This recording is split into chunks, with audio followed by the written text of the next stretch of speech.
Hello, this is Nas from NB Network Lessons. Hope everyone is doing okay and safe. My today's topic is continuation of integration.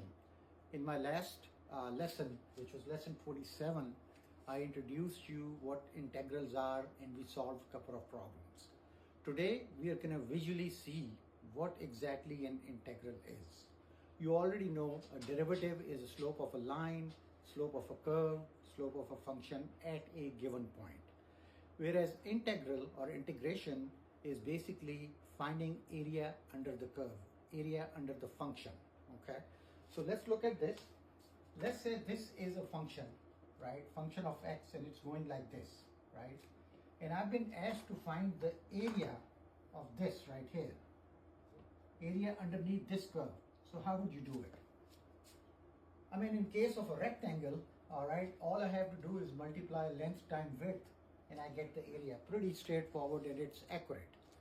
But in this particular case, how would I get the area under the curve? That is the question. So we use integration.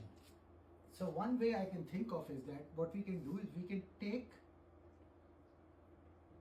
the curve and draw small rectangles under there. So I'm drawing small rectangles under this, okay? And then what I do is that I collectively measure the area of rectangles. Like for example, in this, whatever the number of rectangles are, I'm gonna measure the area of each rectangle and sum them up. And that will give me approximate area under this curve, but it's not accurate, okay? Because if you think about it, when I draw rectangles, the one in red is space which we are not measuring, which are not part of the area we are calculating. So how do we fix it, right? One way I can think of is fixing it. You have more rectangles, narrow rectangles, small rectangles. In this way, you will get the area close to, accurate, but it still would not be accurate. So let's look at this. What I did with that, in this diagram, we have rectangles which are really, really, really, really small, okay?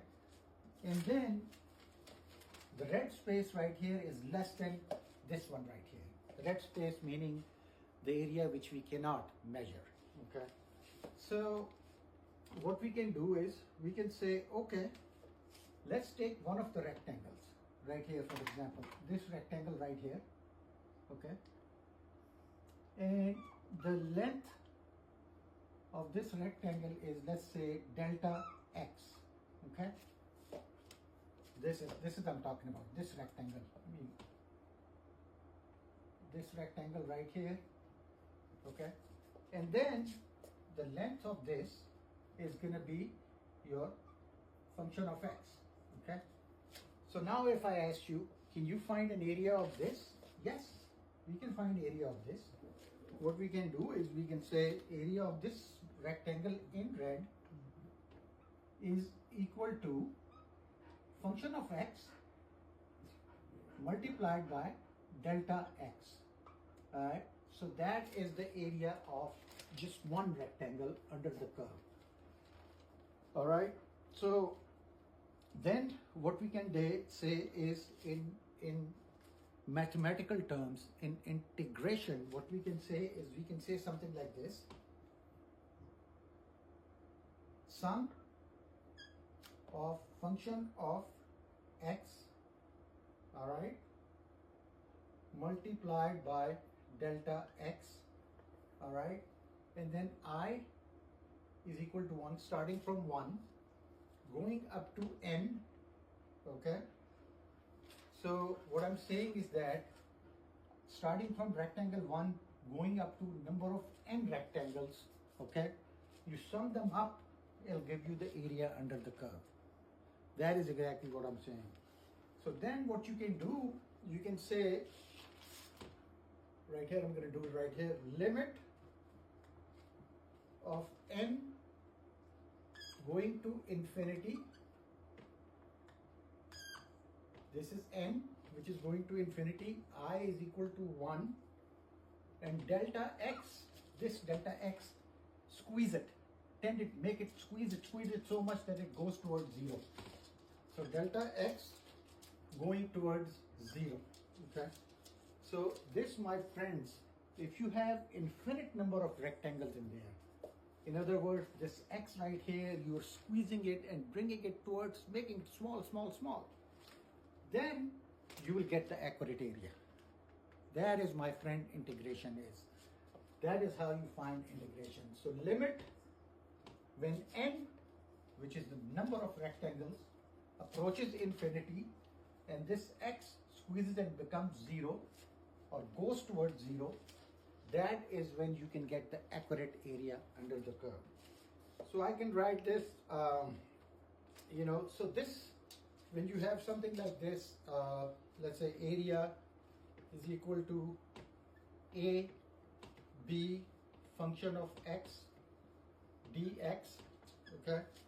This is basically equal to limit n going to infinity delta x is equal to 0, and then we can say it's I or whatever, it's going from 1 up till n, whereas n reaches when n is approaching infinity.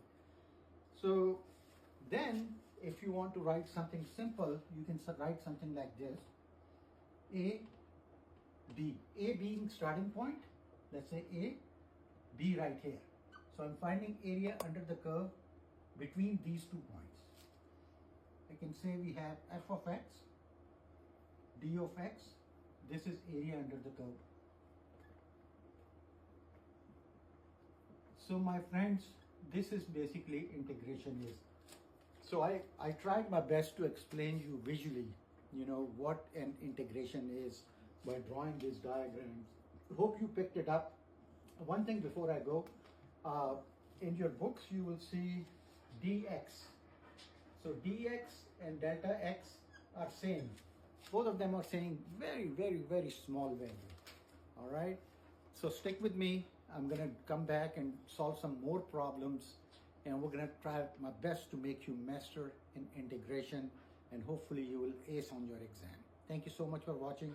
If you like the contents, go ahead and give me a like. Thank you.